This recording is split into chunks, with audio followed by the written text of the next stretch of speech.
નમસ્કાર મિત્રો, આજે આપણે વાત કરવાના છીએ સત્ય ઘટના પર આધારિત વાત.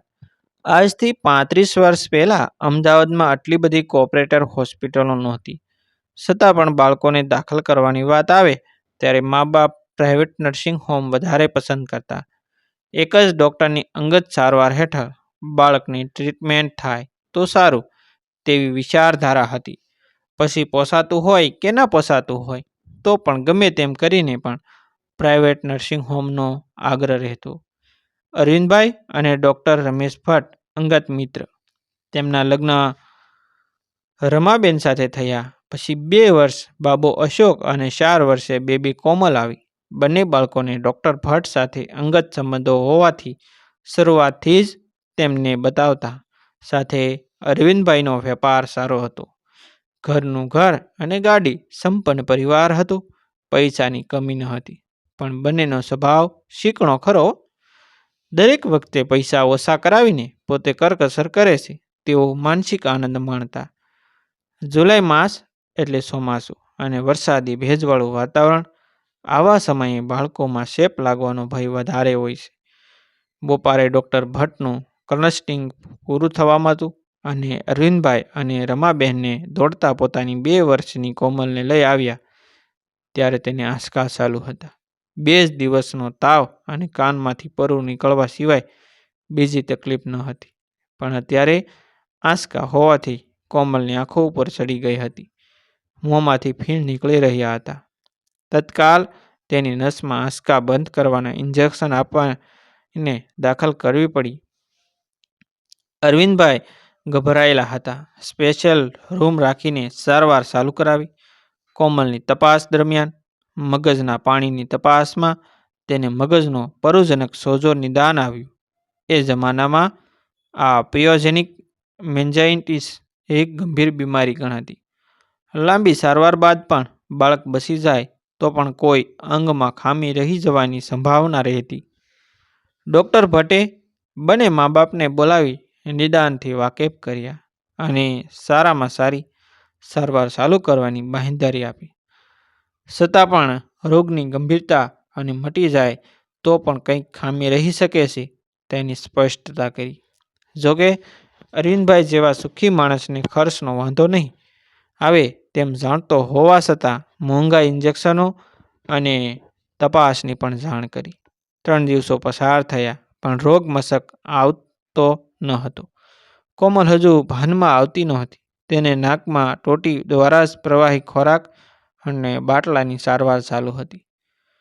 અરવિંદભાઈ મોંઘી દવા અને તપાસના બિલો ચૂકવતા બૂમો પાડતા કે એટલો ખર્ચ ક્યાં કર્યો, પછી કાંઈ ફરક તો પડતો નથી. બહાર જનરલ વોર્ડમાં રિક્ષા ડ્રાઈવર ફારૂકભાઈ અને અમીનાબેનની બેબી અલારખીને વરાધની સારવાર માટે દાખલ કરી હતી. દરરોજ કમાઈને રોજ ખાનારા ફારૂકભાઈ એ 2 દિવસથી તો રોજીરોટી પણ બંધ હતી. ફક્ત લારીની ચા અને ડબલ રોટીથી બંને પેટ ભરતા. અમીનાબેનના મેલા ફાટેલા કપડામાંથી એક પ્રકારની વાસ આવ્યા કરતી. ત્યાંથી પસાર થતા અરવિંદભાઈ અને રમાબેનને ફરિયાદ કર્યા કરતા, કેવા માણસો પ્રાઇવેટ હોસ્પિટલમાં આવી જાય છે. ડૉક્ટર ભટ્ટને પણ દયા આવી. એ જમાનામાં પણ પ્રાઇવેટ નર્સિંગ હોમનો રહેવા અને સારવારનો ખર્ચ રિક્ષા ચલાવનાર માટે ખરેખર વધારે હતો.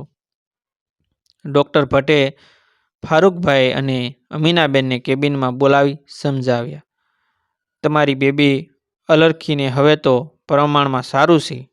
હજુ પણ પોસાતું ના હોય ને તો સિવિલ કે વાડીલાલ લઈ જાઓ, બધું મફત થઈ જશે. ડૉક્ટર ભટ્ટે તેમને સૂચના કર્યું. अमीनाबेन तरत बोलिया, डॉक्टर साहब, हमें तुम पर पूरा भरोसा है. हम कहीं भी नहीं जाएंगे. अल्लाह ने औलाद दी है तो कुछ सोच के ही दी होंगी ने. डॉक्टर भट्ट ना पाड़ी शक्या. डॉक्टर साहेबे તેમનો રહેવાનો અડધો ખર્ચ માફ કરી દીધો. 5મા દિવસે અરવિંદભાઈ થોડા કંટાળી ગયા હતા. ખર્ચા પણ વધી ગયો હતો. ડૉક્ટર ભટ્ટની ઓફિસમાં આવીને કહ્યું, ડૉક્ટર, અમને હવે રજા આપી દો. આટલો બધો ખર્ચ કર્યા પણ અમારી કોમલને કોઈ જ ફાયદો નથી. છોકરીની જાત પાછળ કેટલો ખર્ચ? ડૉક્ટર ભટ્ટે પૂછ્યું. ઘરે લઈ જઈને શું કરશું?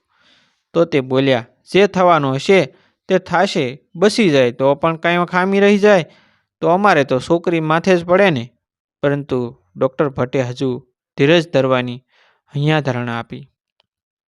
છઠ્ઠા દિવસે રાઉન્ડમાં તો બંને સીધાયેલા હતા. ડૉક્ટર સાહેબ, હજુ કેટલા દિવસ મોંઘા ઇન્જેક્શનો અને તપાસો કરાવવાની છે? આવી છોકરી બસી જાય તો પણ શું કરવાનું? ડૉક્ટર ભટ્ટની સમજાવટને પણ બંને ગણકારતા ન હતા. બહાર જનરલ હોલમાં ફારૂકભાઈ અને અમીનાબેન આ સાંભળી રહ્યા હતા. ડૉક્ટર ભટ્ટે છેલ્લે કહ્યું, તમારી ઈચ્છા, આ કેસ પેપરમાં સહી કરીને કોમલને ઘરે લઈ જાઓ, પછી અમારી કોઈ જવાબદારી રહેશે નહીં. ડૉક્ટર ભટ્ટ કોમલના ભવિષ્યની ચિંતા કરતા હતા.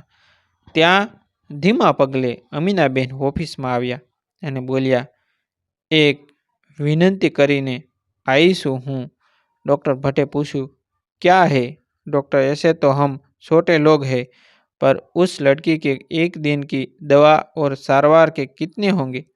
डॉक्टर भट्ट ने नवाई लागी. दररोजना 2000 इंजेक्शनों અને બાટલાની કિંમત કહેતા અચકાઈ ગયા.